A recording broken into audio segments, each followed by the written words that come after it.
The storm hit just after midnight, when Sarah Catherine was 3 miles from anywhere that mattered, and the November wind cut through her thin traveling dress like it wanted to strip the flesh from her bones. She had left the stage-coach station in Roswell, New Mexico at dusk, foolishly believing the driver who said the weather would hold until morning. But he had been drinking whiskey from a flask, and she should have known better than to trust a man with liquor on his breath and desperation in his eyes. When the stage broke an axle on the rough terrain, the driver had cursed and told the passengers they would have to wait while he rode back to town for parts. But Sarah had seen the way he looked at the strongbox beneath his seat, and the way his hand kept drifting to his gun, and something in her gut told her to run. So she had taken her small carpet bag and walked into the darkness, following the dim outline of the road until the road disappeared, and there was nothing but scrubland and the howling wind and the terrible cold that made her teeth chatter so hard she thought they might crack. She did not know how long she walked. Time lost meaning when every step was agony and every breath felt like swallowing knives. Her feet were bleeding inside her button-up boots, and her hands had gone numb an hour ago, and she could not feel her face anymore, except for the tears that kept freezing on her cheeks. She thought about her sister Margaret back in St. Louis, about the letter she had written saying she was coming to New Mexico to work as a schoolteacher, about how Margaret would never know what happened to her if she died out here in this God-forsaken wasteland. Then she saw the light. It was faint at first, just a yellow glow in the distance that might have been a hallucination. But as she stumbled toward it, the light grew stronger and she could make out the shape of buildings, a ranch house and what looked like a barn. And she started running even though her legs were screaming and her lungs were burning, and she could barely see through the tears and the wind. She reached the barn first, and the door was heavy but not locked, and she threw herself against it with the last of her strength and tumbled inside into the smell of hay and horses and blessed relief from the wind. She collapsed onto the floor, her whole body shaking so violently she could not control it, and she tried to call out for help, but her voice was just a broken whisper. The barn was dark except for a lantern hanging near the back stalls, and she could hear the soft sounds of animals moving and breathing, and she thought maybe she could just sleep here, and in the morning everything would be better. But her body would not stop shaking, and she knew with sudden clarity that if she fell asleep now, she would never wake up. She heard footsteps, heavy boots on wooden planks, and then a man's voice saying something she could not quite understand. Hands touched her shoulders, strong hands that lifted her like she weighed nothing, and she tried to focus on the face above her, but her vision was blurred, and all she could see were dark eyes and the shadow of a beard and the shape of a hat. "Jesus Christ, you are freezing," the man said, and his voice was deep and rough but not unkind. He carried her toward the back of the barn where the lantern light was stronger, and she saw blankets hanging on the wall in a small room that looked like it might be where the ranch hands slept. He set her down on a wooden bench and started pulling the blankets down, thick wool blankets that smelled like horse and leather, and then he was wrapping them around her shoulders and rubbing her arms trying to generate warmth. "What the hell are you doing out in this weather?" he asked, but Sarah could not answer because her teeth were chattering too hard and her whole body was convulsing with shivers. The man cursed under his breath and looked around the small room, and then he did something she did not expect. He sat down on the bench beside her and pulled her against his chest, wrapping his arms around her and holding her tight while he rubbed her back in firm circles. "Come on now, you need to warm up," he said, and Sarah wanted to protest because this was highly improper and she did not even know this man's name, but she was so cold and he was so warm and her body seemed to move of its own accord, pressing closer to his heat. He smelled like wood smoke and soap, and something else she could not identify, something masculine and clean, and she buried her face against his shirt and tried to stop shaking. They sat like that for what felt like hours but was probably only minutes, and gradually the violent shivering began to subside and Sarah could feel her fingers and toes again. Pins and needles that hurt worse than the numbness, but meant she was not going to lose them to frostbite. The man kept rubbing her back and her arms, methodical and patient, and once he reached up and pulled off his hat and she saw that he had dark hair that curled slightly at the ends and a face that was handsome in a weathered sort of way, all sharp angles and sun-bronzed skin. "Better?" he asked, and Sarah nodded against his chest. Her teeth had finally stopped chattering enough for her to speak. "Thank you," she whispered. "I thought I was going to die." "You damn near did," the man said, and there was something in his voice that sounded almost angry. "What possessed you to be out walking in a storm like this?" Sarah pulled back slightly so she could look at him, and up close his eyes were even darker than she had thought, almost black in the lantern light. "The stagecoach broke down," she said. "The driver went for help, but I did not trust him, so I started walking. I saw your light." The man studied her face for a long moment, and Sarah suddenly became aware of how she must look, her hair hanging in wet tangles around her face, her dress torn and muddy, her lips probably blue with cold. But if he was disgusted, he did not show it. Instead, he reached up and brushed a strand of hair away from her face, his fingers rough and calloused but surprisingly gentle. "You have good instincts," he said. "That driver probably would have robbed you blind and left you for dead. He has a reputation in town." He paused, then added, "I am Pierce Irwin. This is my ranch." "Sarah Catherine," she said. "I was supposed to be the new schoolteacher in Roswell." Something shifted in Pierce's expression, a flicker of surprise or maybe recognition. "I heard they hired someone from back east," he said. "Guess that's you." "Guess so," Sarah said, and then she started shivering again, not as violently as before but enough that Pierce frowned and pulled her closer. "You are still too cold," he said. "We need to get you up to the house where there is a proper fire. Can you walk?" Sarah tried to stand, but her legs buckled immediately, and Pierce caught her before she hit the floor. He cursed again, but this time it sounded almost fond, and then he was lifting her into his arms like she was a child. "I can walk," Sarah protested weakly, but Pierce just shook his head. "Sure you can," he said, "and I am the King of England." He carried her out of the barn and across the yard to the ranch house, moving quickly despite her weight, and Sarah tucked her face against his neck to shield herself from the wind that was still howling across the open land. She could feel his pulse beating steady and strong beneath her cheek, and something about that rhythm made her feel safe in a way she had not felt since leaving St. Louis 3 weeks ago. The ranch house was small but well built, with thick adobe walls that kept out the wind and a large fireplace that dominated one wall of the main room.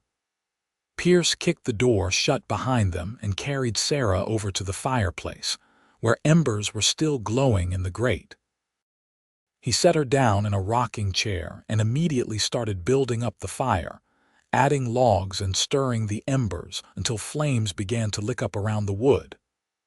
"I am getting mud on your chair," Sarah said, looking down at her ruined dress, but Pierce waved a hand dismissively. "Chair has seen worse," he said. He stood up and looked at her critically, and Sarah had the uncomfortable feeling he was assessing her like he might assess an injured horse. "You need dry clothes and hot food. I do not have anything that will fit you properly, but I can give you a shirt and some spare trousers that you can roll up. Better than sitting in those wet things." He disappeared into what Sarah assumed was a bedroom and came back with an armful of clothes and a towel. "Bedroom is through there," he said, jerking his head toward the door he had just come from. Get changed and dry your hair as best you can. I will heat up some stew." Sarah took the clothes and stood up carefully, testing her legs. They held this time, though they still felt weak and shaky. She made her way to the bedroom and closed the door behind her, then looked around the small space. It was sparse but clean, with a large bed covered in a patchwork quilt and a dresser with a cracked mirror hanging above it. She caught sight of her reflection and winced. She looked like something that had been dragged behind a horse for several miles. She peeled off her wet dress and undergarments, her fingers clumsy with cold and exhaustion, and dried herself as best she could with the towel Pierce had given her. His shirt was enormous on her, hanging down to her knees, and the trousers would not stay up no matter how tightly she rolled them, so she gave up and just wore the shirt like a dress. It smelled like him, that same wood smoke and soap smell, and Sarah found it oddly comforting. When she came back out to the main room, Pierce was stirring something in a pot over the fire. He looked up at her and something flickered across his face, too quick for her to read. "Better," he said. "Sit down before you fall down." Sarah sank back into the rocking chair and watched as Pierce ladled stew into a bowl and brought it over to her along with a spoon and a piece of bread. "Eat," he said. "Slow, or you will make yourself sick." The stew was beef and vegetables, simple but well seasoned, and Sarah had not realized how hungry she was until the first bite hit her tongue. She forced herself to eat slowly like Pierce had instructed, though what she really wanted was to shovel the entire bowl into her mouth as fast as possible. Pierce leaned against the mantel and watched her, his arms crossed over his chest, and Sarah felt self-conscious under his gaze. "Thank you," she said between bites, "for everything. I do not know how I can repay you." "You cannot," Pierce said bluntly, "so do not worry about it."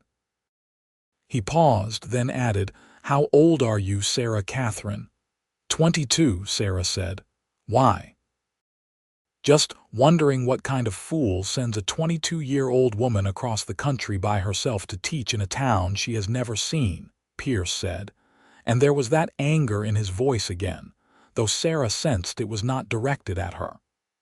"I sent myself," Sarah said, lifting her chin. "My sister's husband did not want me living with them anymore, and I needed work. The school board in Roswell was looking for a teacher, and I have my certificate, so I applied. It seemed like a good opportunity." Pierce made a sound that might have been a laugh or a snort. "A good opportunity to get yourself killed, maybe. Do you have any idea what it is like out here? This is not some genteel eastern city where you can walk down the street without worrying about bandits or Indians or men who would sooner shoot you than look at you." Sarah felt a flash of irritation. "I am not a fool," she said sharply. "I know this is dangerous country, but what was I supposed to do, stay in St. Louis and starve? At least here I have a chance to make something of myself." Pierce stared at her for a long moment, and then his expression softened slightly. "Fair enough," he said. "But you are going to need to be a lot more careful if you want to survive out here, starting with not trusting strange men who offer you rides on stagecoaches." "I will keep that in mind," Sarah said dryly, and Pierce almost smiled. "Finish your stew," he said. "Then you should sleep. I will take you into town in the morning and get you settled at the boarding house." Sarah wanted to argue that she could not possibly impose on him any more than she already had, but exhaustion was crashing over her like a wave, and she could barely keep her eyes open. She finished the stew and set the bowl aside, and Pierce took it from her and set it on the table. "You can have the bed," he said. "I will sleep out here." "I cannot take your bed," Sarah protested, but Pierce was already shaking his head. "You need proper rest after what you have been through," he said. "Do not argue with me, Sarah Catherine. You will not win." There was something in the way he said her name, something possessive and tender at the same time, that made Sarah's heart skip in her chest. She nodded and stood up, and Pierce walked with her to the bedroom door. "If you need anything, just call out," he said. "I am a light sleeper." Sarah nodded again and went into the bedroom, closing the door behind her. She climbed into Pierce's bed and pulled the quilt up to her chin. And the sheets smelled like him, and the mattress was more comfortable than anything she had slept on in weeks. She closed her eyes and let herself sink into the warmth, and her last thought before sleep claimed her was that she had never felt safer than she did in this moment, in this stranger's house, wearing his shirt and sleeping in his bed. She woke to sunlight streaming through the bedroom window and the smell of coffee and bacon. For a moment she was disoriented, not recognizing where she was, and then memory came flooding back and she sat up quickly, her heart pounding. She was still wearing Pierce's shirt, and her hair was a tangled mess around her shoulders, and she had no idea what time it was or how long she had slept. She climbed out of bed and padded to the door, opening it carefully. Pierce was standing at the stove with his back to her, cooking something in a cast iron skillet. He had changed his shirt since last night, and his hair was damp like he had washed it, and Sarah felt a sudden rush of self-consciousness about her own disheveled appearance. "Good morning," she said softly, and Pierce turned around. His expression was unreadable. "Morning," he said. "I was about to wake you. Breakfast is almost ready." Sarah came into the main room and looked around. In the daylight, she could see details she had missed last night: the books on a shelf by the fireplace, the photographs on the mantel, the rifle mounted above the door. It was a bachelor's home, that much was clear, but it was well kept and comfortable in a way that surprised her. "I should put on my dress," she said, gesturing vaguely toward the bedroom. "Is it dry?" "I hung it by the fire last night," Pierce said. "It is mostly dry, but it is torn pretty badly. I am not sure it is wearable." Sarah felt her face flush with embarrassment. "I do not have anything else," she said quietly. "My bag was on the stagecoach and I dropped it when I started running. Everything I own was in that bag." Pierce set down the spatula he was holding and turned to face her fully. "Everything?" he asked, and Sarah nodded miserably.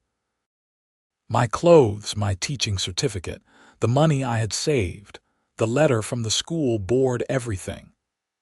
She felt tears prickling at her eyes and blinked them back furiously. She had not come this far just to break down crying in front of a stranger.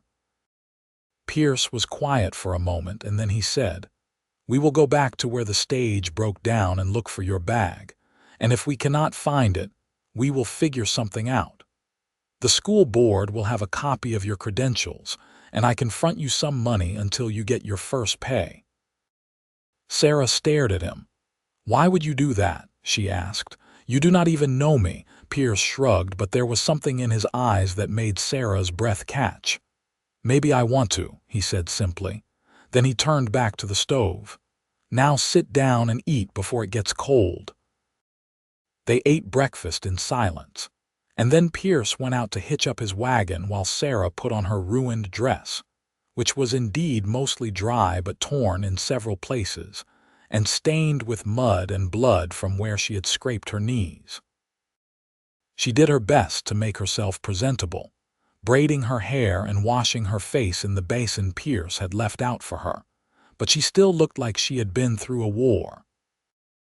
The ride to where the stagecoach had broken down took about an hour, with Pierce driving the wagon and Sarah sitting beside him wrapped in one of his jackets because the morning air was cold, and she was still not fully recovered from her ordeal. Pierce did not talk much, but his presence was steady and reassuring, and Sarah found herself stealing glances at him when she thought he was not looking. In the daylight, she could see more details: the scar on his left cheekbone, the lines around his eyes from squinting into the sun, the way his hands held the reins with easy confidence. When they reached the spot where the stage had broken down, there was no sign of the coach or the driver or any of the other passengers. The road was empty except for wheel tracks leading back toward town, and Sarah felt a cold knot of fear in her stomach. "He must have gotten the axle fixed and taken everyone back to Roswell," Pierce said, reading her expression. "Let me see if I can find where you dropped your bag."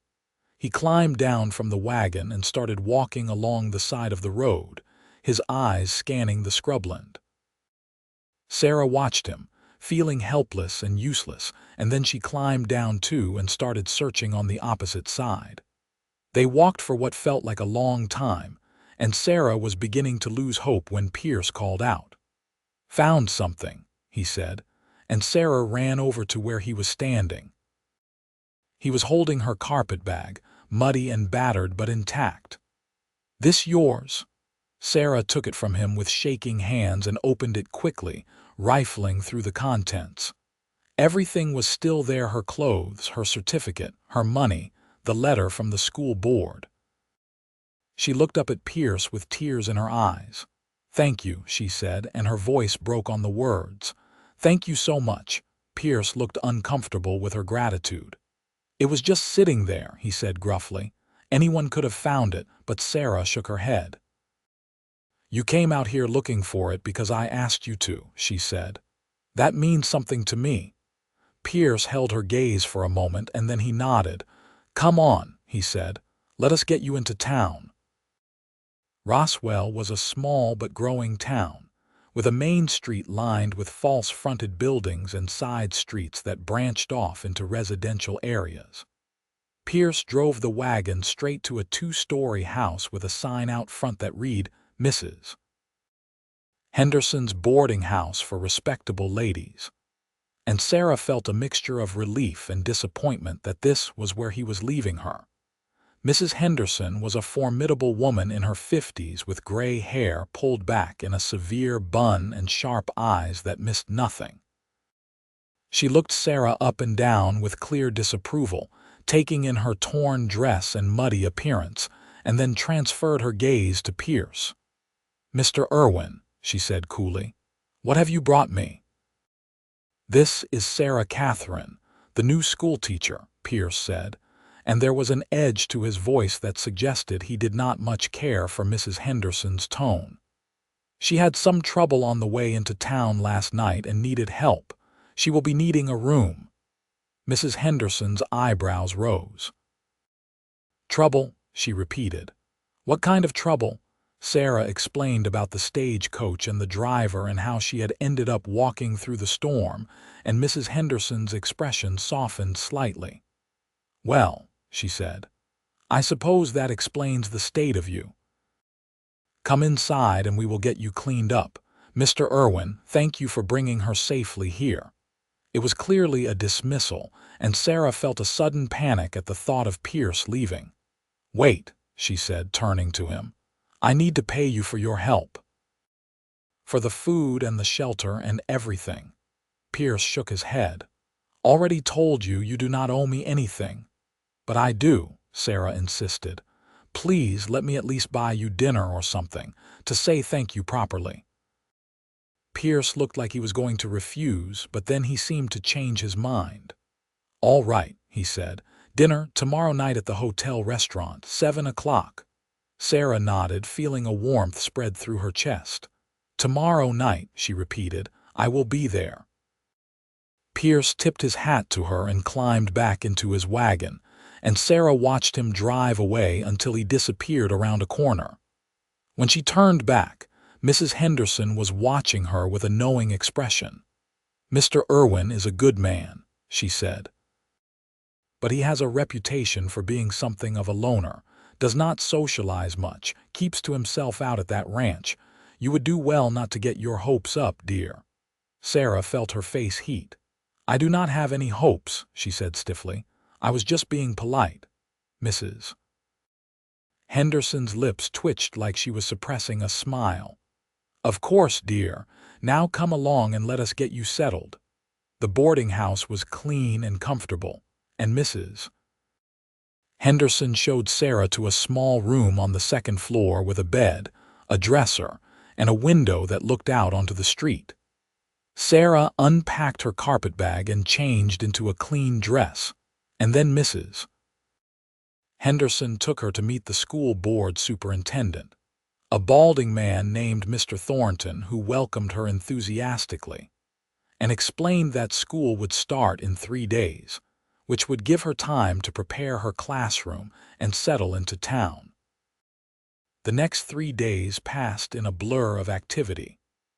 Sarah spent her mornings at the schoolhouse, which was a one-room building at the edge of town, organizing books and supplies and planning lessons. She met some of the families whose children would be in her class, and everyone was polite if somewhat reserved, clearly waiting to see if this Eastern schoolteacher would be able to handle life in New Mexico. But through it all, Sarah found her thoughts constantly drifting back to Pierce. She kept replaying their interactions in her mind, the way he had held her in the barn, the gentleness in his rough hands, the way he had said her name. She told herself she was being foolish, that he had just been helping someone in need, and that was all there was to it. But she could not quite make herself believe it. When tomorrow night finally arrived, Sarah dressed carefully in her best dress, a dark blue wool with black trim that was modest but flattering. She braided her hair and pinned it up, and Mrs. Henderson lent her a shawl to wear against the evening chill. The hotel restaurant was just a few blocks away, and Sarah walked there with her heart hammering in her chest. Pierce was already waiting when she arrived, standing outside the restaurant with his hands in his pockets. He had cleaned up too, wearing a white shirt and a vest and trousers that looked new, and his hair was combed back from his face.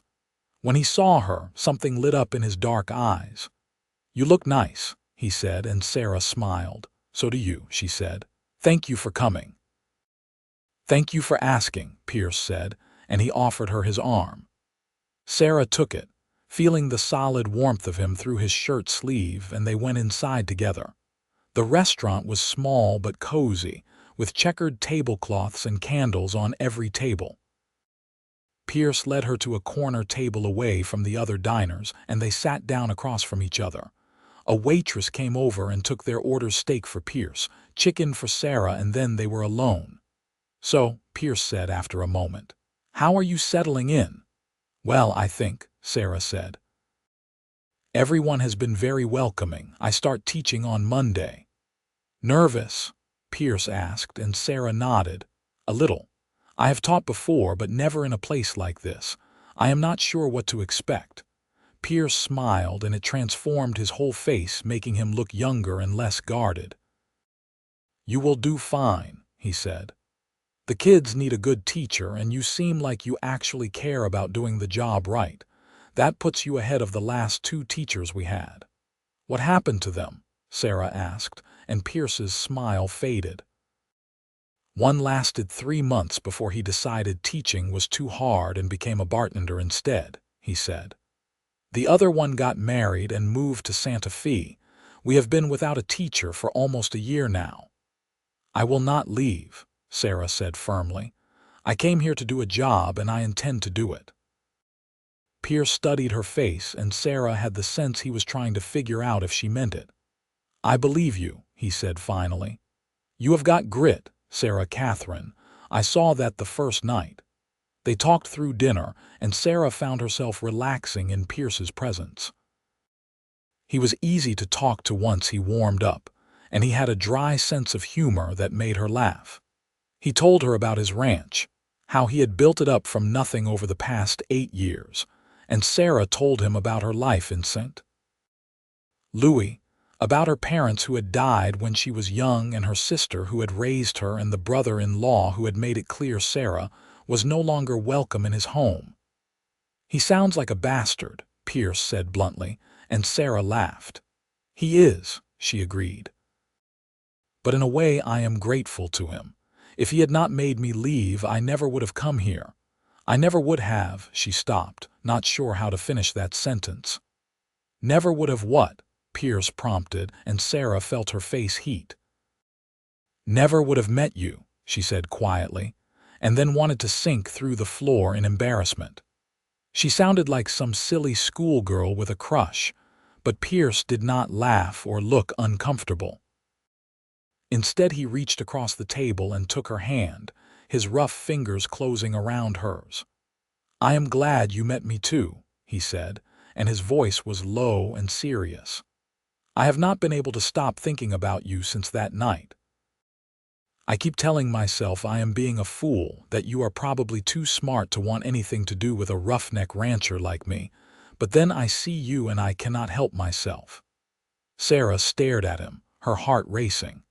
"You are not a fool," she said, "and I do not think you are a roughneck. I think you are kind and brave and honorable, and I have not been able to stop thinking about you either." Pierce's hand tightened on hers. "Sarah," he said, and there was so much feeling in that one word that Sarah felt tears prick at her eyes. "I need you to understand something. I am not good at this, at talking about feelings and all that.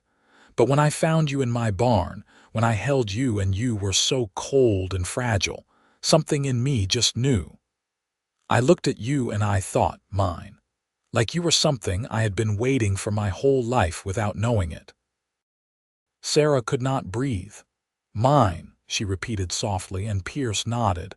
"I know it is crazy," he said. "I know we barely know each other, but I cannot shake this feeling, Sarah. I do not want to shake it." "Then do not," Sarah said. She stood up from her chair and moved around the table, and Pierce stood too, and then they were standing so close she could feel the heat radiating off his body. "I feel it too, Pierce. I have from the beginning. When you wrapped me close in the barn and I felt safe for the first time in so long, I knew then." Pierce reached up and cupped her face in his hands, his thumbs stroking over her cheekbones. "I am going to kiss you now," he said, and Sarah nodded, her eyes drifting closed. His lips were warm and firm against hers, gentle at first and then deeper, more insistent.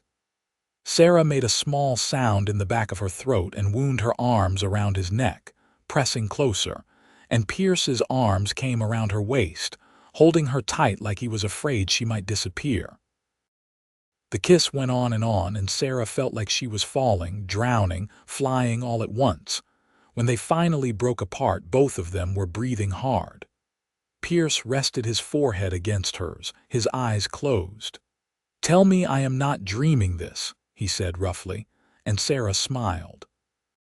"You are not dreaming," she said. "I am right here." They became inseparable after that night. Pierce came into town every day to see Sarah, and on the weekends she would ride out to his ranch and spend the day with him, helping with chores and cooking meals and just being together. The people of Roswell noticed. Of course, it was impossible to keep secrets in a small town, but most of them seemed pleased rather than scandalized. Sarah was a respectable woman and Pierce was a respectable man, and if they were courting in a somewhat unconventional manner, well, this was New Mexico in 1883, and conventions were different out here. Sarah's teaching was going well. The children were bright and eager to learn, and she loved the work even though it was challenging. Some of the older boys tried to test her authority at first, but Sarah had learned to hold her own, and after she made one particularly troublesome 14-year-old write a 5-page essay on the importance of respecting your elders, the rest of the class fell into line. Pierce was proud of her, she could tell. He would ask about her day when he picked her up from school, and he would listen intently as she talked about her students and their progress. And in turn, Sarah learned about ranching, about cattle and horses, and the hard work it took to make a living from the land. She met Pierce's ranch hands, 3 men who lived in the bunkhouse and worked the cattle and treated Pierce with a respect that bordered on reverence. As winter deepened, and the year turned to 1884, Sarah and Pierce's relationship deepened too. They talked about everything, their pasts, their dreams, their fears. Pierce told her about his parents, who had died in a cholera outbreak when he was 16, and how he had worked as a ranch hand for years before saving enough money to buy his own land. Sarah told him about the loneliness of living in her brother-in-law's house, always feeling like an unwanted burden, and how coming to New Mexico had felt like finally being able to breathe. "I love you," Pierce said one night in February as they sat together on the porch of his ranch house, wrapped in blankets and watching the stars. "I know I should probably wait longer to say it, should court you properly for a year or more like a gentleman, but I cannot keep it in anymore." "I love you, Sarah Catherine." Sarah turned to look at him, and the moonlight caught in his dark eyes. "I love you too," she said. "I have for weeks now. I was just waiting for you to say it first." Pierce laughed and pulled her closer. "We are quite a pair," he said. "Both of us too stubborn to admit what we are feeling." "But we are feeling the same thing," Sarah said. "That is what matters." Pierce kissed her then, long and deep, and when he pulled back his expression was serious. "Marry me," he said. "I know it is fast, but I do not care. I want you to be my wife, Sarah. I want to wake up next to you every morning for the rest of my life." Sarah felt tears streaming down her face, but they were happy tears. "Yes," she said. "Yes, I will marry you." They were married in April in the small church in Roswell, with most of the town in attendance. Sarah wore a cream-colored dress that Mrs. Henderson had helped her sew, and Pierce wore a new suit that made him look almost uncomfortable. But his eyes were full of love as he watched Sarah walk down the aisle toward him. The ceremony was simple but beautiful, and when the pastor pronounced them man and wife, Pierce kissed Sarah in front of everyone with such tenderness that several of the women in the congregation started crying. After the wedding, there was a celebration at the hotel, with food and music and dancing, and Sarah had never been happier. She danced with Pierce until her feet hurt, and then she danced with Mr. Thornton and some of the other men from town, but she always came back to Pierce, drawn to him like a magnet. When the party finally wound down and they rode back to Pierce's ranch, their ranch now, Sarah corrected herself. The sun was setting, and the sky was streaked with pink and gold. Pierce helped her down from the wagon and then swept her up in his arms, carrying her across the threshold of the house like a proper bride. "Welcome home, Mrs. Irwin," he said, and Sarah's heart swelled with joy. "It feels like home," she said. "Like this is where I was always meant to be." Pierce set her down gently and closed the door behind them, and then he was kissing her again, his hands tangling in her hair. Sarah kissed him back with everything she had, pouring all her love and happiness and hope into that kiss. They made their way to the bedroom, shedding clothes as they went, and what happened next was private and beautiful and everything Sarah had dreamed of. Afterward, as they lay tangled together in the bed, Pierce's arms around her and her head on his chest, Sarah felt a peace she had never known before. This man, this place, this was her future. This was everything. "I am never letting you go," Pierce murmured into her hair. "You are mine, Sarah. Mine forever." "Yours," Sarah agreed softly. "And you are mine." The months that followed were the happiest of Sarah's life. She continued teaching through the end of the school year in June, and then she had the summer to focus on the ranch and her marriage. She learned to ride properly, and Pierce taught her to rope cattle and mend fences and do all the things a rancher's wife needed to know. She also kept the house and cooked meals for Pierce and the ranch hands, and she planted a vegetable garden that flourished in the New Mexico sun. Pierce was a wonderful husband, attentive and loving, and always making sure Sarah knew how much he valued her.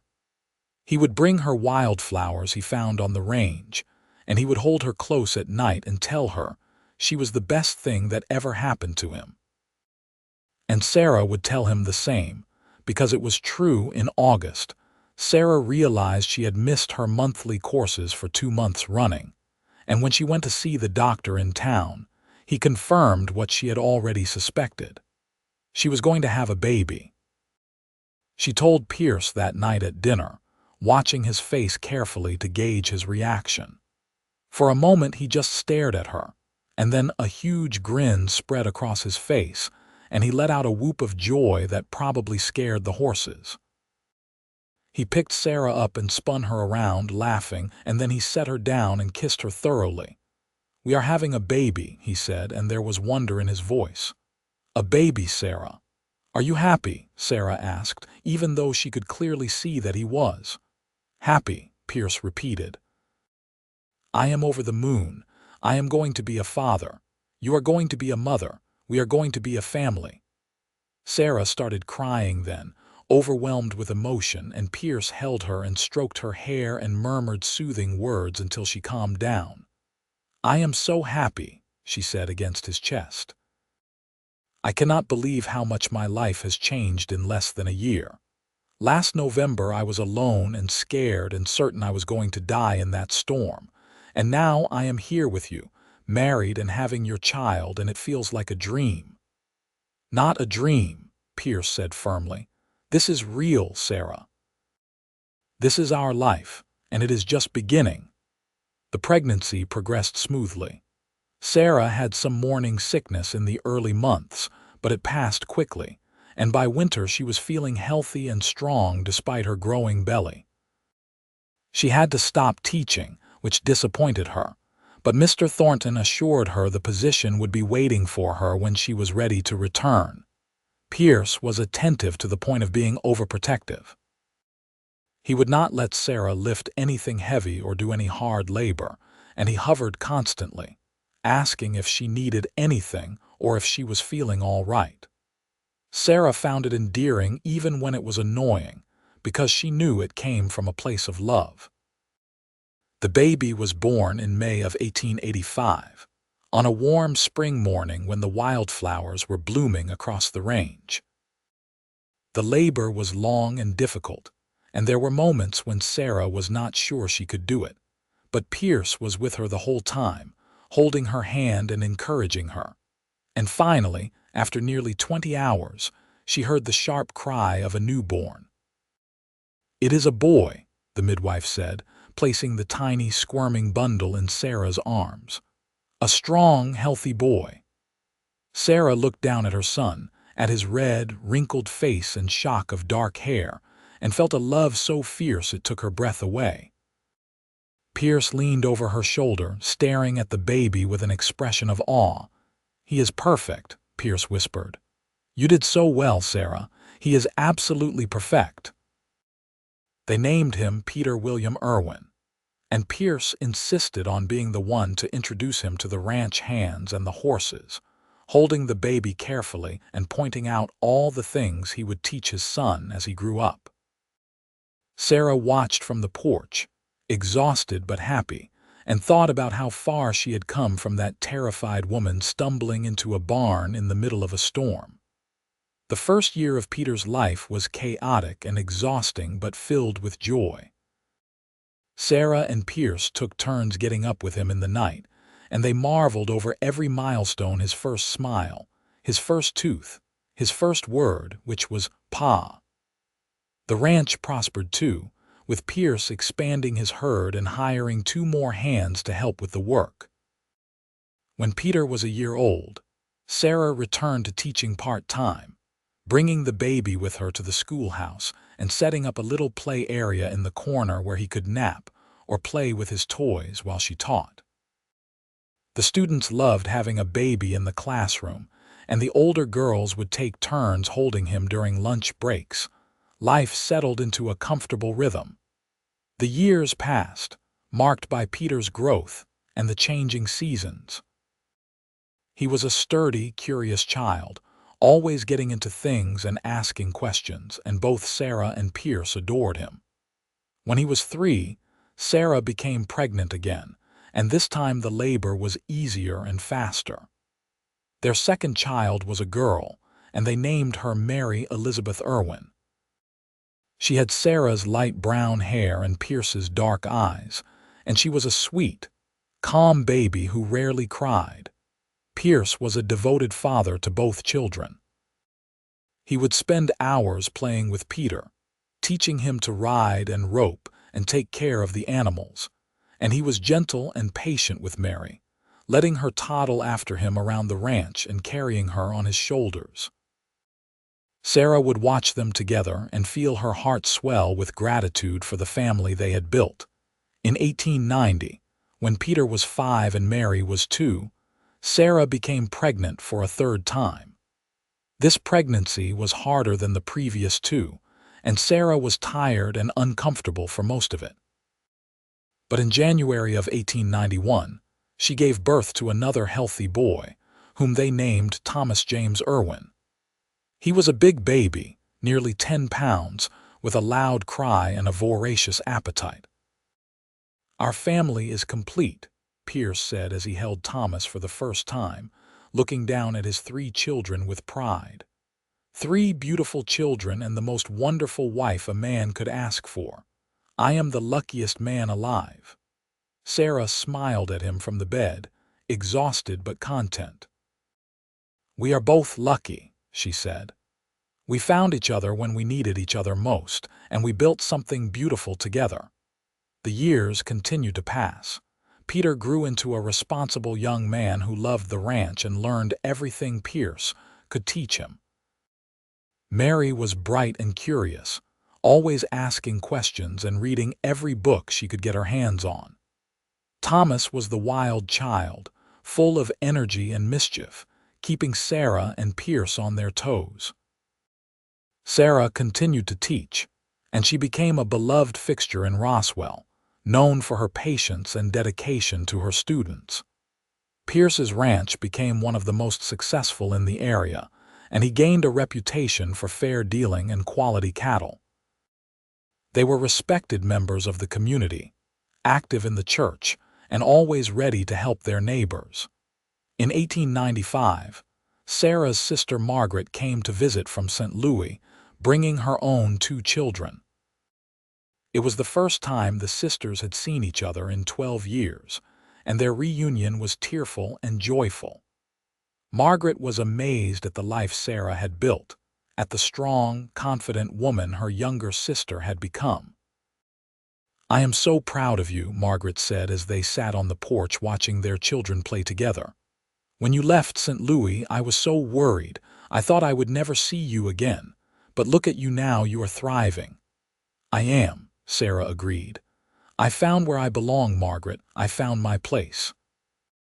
Margaret stayed for a month, and in that time she got to know Pierce and saw firsthand how much he loved Sarah and their children. Before she left, she pulled Sarah aside and hugged her tightly. "He is a good man," she said. "I am so glad you found him. Or rather, that you stumbled into his barn that night." Sarah laughed. "So am I," she said. "That was the luckiest night of my life, even though it did not feel like it at the time." As the century turned and 1900 arrived, Sarah and Pierce celebrated their 16th wedding anniversary.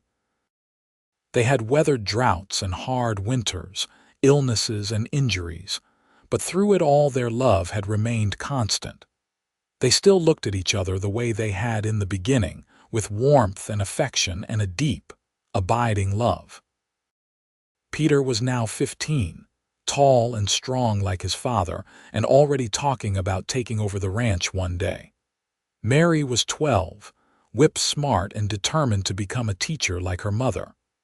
Thomas was 9, still full of energy but beginning to show signs of the man he would become. "Do you remember that first night?" Pierce asked one evening as they sat together on the porch, watching the sunset. "When you came stumbling into my barn?" "Of course I remember," Sarah said. "I was certain I was going to die. And then you were there and you wrapped me close and made me warm, and I felt safe for the first time in so long." "I knew then," Pierce said. "I knew you were meant to be mine. I just did not know if you would feel the same way." "I did," Sarah said softly. "From the very beginning, I did." She took his hand and laced their fingers together. "Thank you, Pierce, for saving me that night, for loving me, for giving me this beautiful life."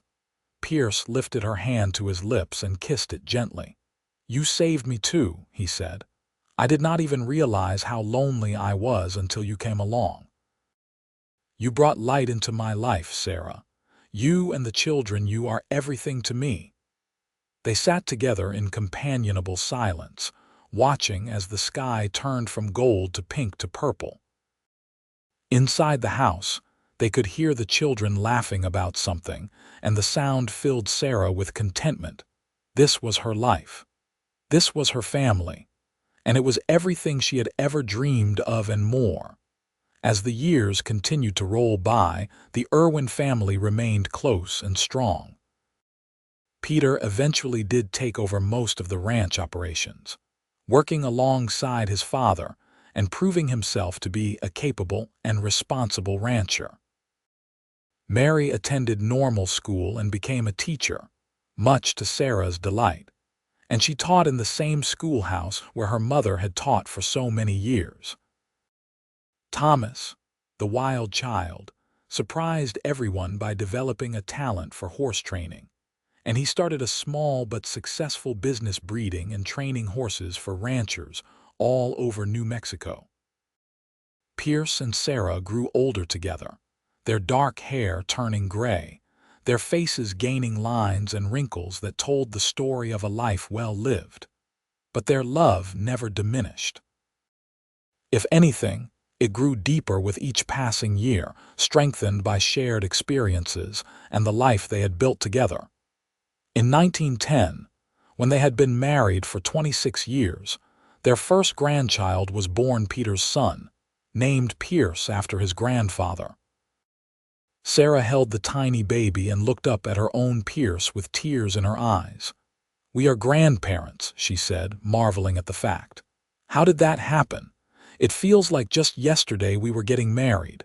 Pierce smiled and put his arm around her shoulders. "Time moves fast," he agreed. "But I would not change a single moment of it." More grandchildren followed over the years. Peter and his wife had 4 children in total. Mary had 3, and Thomas had 2.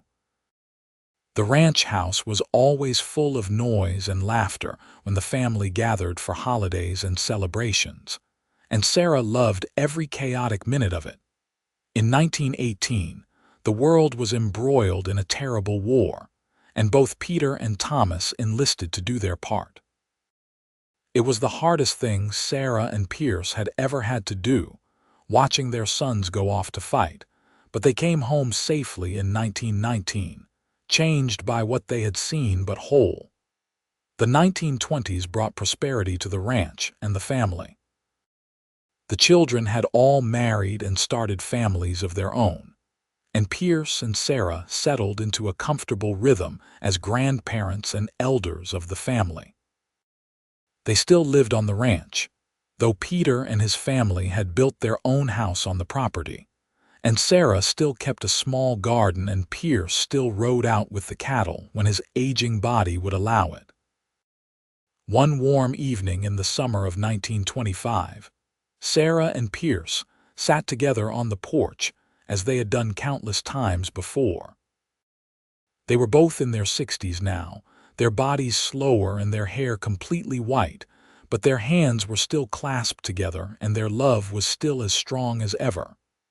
"You ever think about that night?" Sarah asked quietly. "The night I stumbled into your barn?" "All the time," Pierce said. "It was the night my real life began.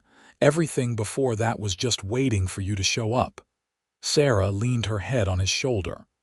"I was so scared that night. I thought I had made a terrible mistake coming to New Mexico. I thought I was going to die alone in the cold. But you did not," Pierce said. "You found your way to me and I found my way to you, and we built all of this together." He gestured to the ranch, the house, the land stretching out before them. "We built a life, Sarah, a good life."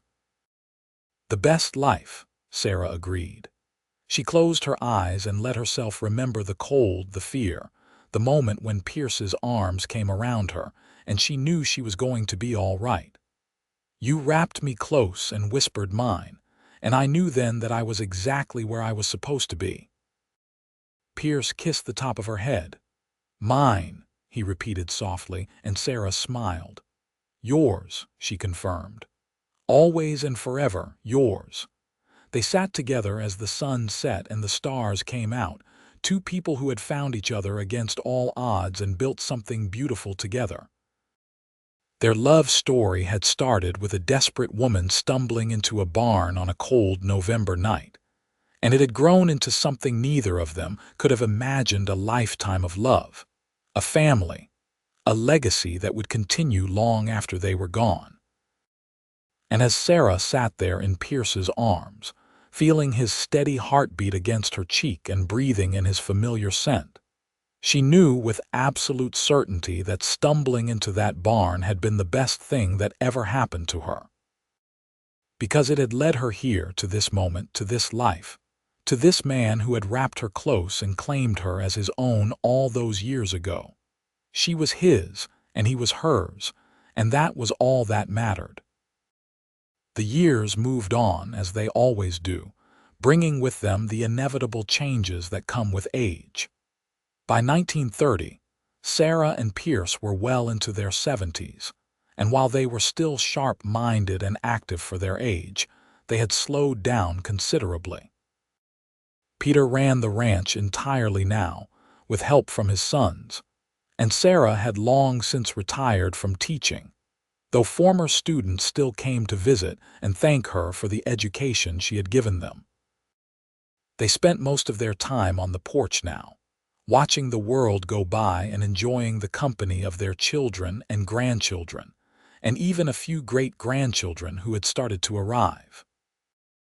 The family had grown large and sprawling, a testament to the love that Sarah and Pierce had shared and passed down through the generations. On a crisp autumn day in October of 1933, Sarah woke feeling different. She could not quite put her finger on what it was, but there was a heaviness in her chest and a tiredness that went bone deep. She did not mention it to Pierce, not wanting to worry him, but he noticed anyway.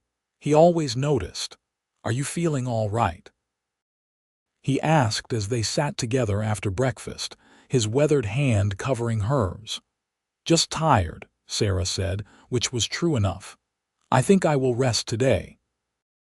Pierce helped her back to bed and sat with her, reading aloud from the newspaper and telling her stories about the grandchildren, until she drifted off to sleep. When she woke in the afternoon, he was still there, watching over her with those dark eyes that had never stopped looking at her with love. "You have been here all day," Sarah said, her voice raspy. "You should go outside, get some fresh air." "I am right where I want to be," Pierce said firmly. "Beside you, always beside you." Sarah reached for his hand and he took it, their fingers intertwining in a gesture as familiar as breathing. "We have had a good life, have we not?" she asked. "The best," Pierce agreed. "Better than I ever dreamed possible." "All because I stumbled into your barn that night," Sarah said with a small smile. "All because you wrapped me close and decided I was yours." "You were always mine," Pierce said, his voice thick with emotion. "From the moment I saw you, you were mine, just like I have always been yours." Sarah closed her eyes, feeling the weight of all those years, all those memories, pressing down on her chest. She thought about the frightened young woman she had been, alone and desperate in a storm, and how that woman had grown into someone strong and confident and deeply loved. She thought about their children and grandchildren, about the ranch that had become a home, about the community they had helped build, and she thought about Pierce, her rock, her love, her everything. The man who had saved her life and then given her a reason to live it fully. "I love you," she whispered. "I have loved you since the beginning, and I will love you beyond the end." "I love you too," Pierce said, and his voice broke on the words. More than words can say. Sarah drifted off to sleep again, and this time she dreamed. She dreamed of a cold November night and a barn that glowed like a beacon in the darkness. She dreamed of strong arms wrapping around her and a deep voice saying, "Mine," like it was a promise. She dreamed of a wedding and babies and laughter and love. So much love it felt like it could fill the whole world. When she woke, Pierce was still there, and the room was filled with their children and grandchildren, all of them gathered around with tears in their eyes. Sarah looked at each of their faces, seeing pieces of herself and Pierce in all of them, and felt a profound sense of peace. "Do not cry," she said softly. "I have had the most wonderful life. I have been so loved, and I have loved so much in return. There is nothing to be sad about." Peter came forward and took her other hand, his eyes red. "You have been the best mother anyone could ask for," he said. "Thank you for everything." Mary and Thomas crowded close too, and there were murmured words of love and gratitude, and Sarah felt surrounded by warmth and affection.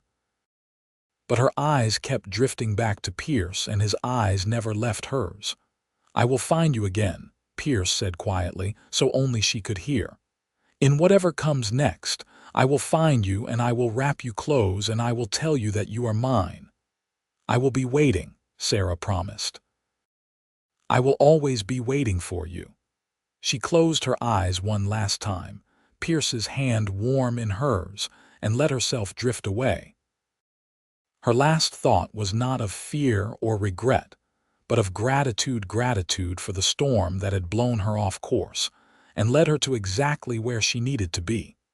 Gratitude for the man who had taken one look at her and decided she was worth saving. Gratitude for the life they had built together from nothing but love and determination. Sarah Catherine Irwin passed away peacefully on October 15, 1933, surrounded by her family. She was 73 years old. Pierce sat with her body for a long time after she was gone, holding her hand and memorizing her face one last time. His children tried to comfort him, but he waved them away gently. He needed these last moments alone with the woman who had been his whole world for nearly 50 years. "I will see you again soon, my love," he whispered, pressing a kiss to her forehead. "Wait for me. I will not be long."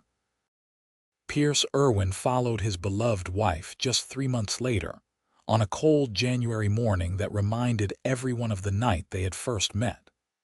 The doctor said it was his heart, that it had simply worn out, but those who knew him best understood that Pierce had died of a broken heart. He could not exist in a world without Sarah, and so he had chosen not to. They were buried side by side in the Roswell Cemetery, under a large oak tree with a view of the mountains. Their headstone was simple but elegant, with their names and dates and a single line beneath. "Two souls who found each other in the storm." The ranch stayed in the family, passed down through Peter and his children and their children after them. The house was maintained and loved, and the story of how Pierce and Sarah met became family legend, told and retold to each new generation as an example of true love and the twists of fate that bring people together. The barn where Sarah had stumbled in that cold November night was preserved too, kept in good repair even as the rest of the ranch modernized around it. Sometimes on quiet evenings, family members would swear they could feel a presence there, something warm and loving that felt like two people wrapped close together, united forever by a love that had started with 3 simple words: "You are mine." And in the end, that was what mattered. Not the hardships they had faced or the years that had passed, but the love they had shared. A love that had begun when a desperate woman stumbled into a barn and a lonely cowboy wrapped her close and claimed her as his own. A love that had grown and deepened and lasted a lifetime and beyond. A love that proved, once and for all, that sometimes getting lost is the only way to find your way home.